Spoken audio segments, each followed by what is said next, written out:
when people say that, how can God create so many gays if he condemns homosexuality? There's a false presupposition there.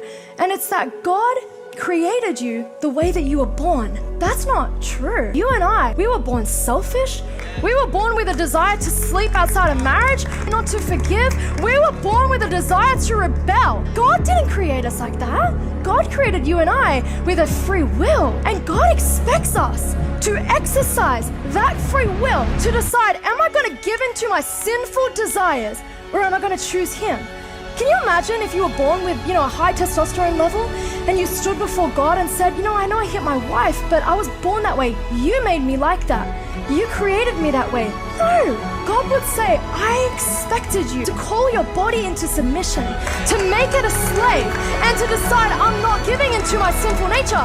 How is that fair though? How is it fair that God knows that we have a sin nature, an inclination from the minute we are born to run towards wickedness? How is it fair that he expects us to control that? Well, maybe fair enough if it weren't for Jesus Christ and the fact that he went to the cross to crucify the power of sin and death.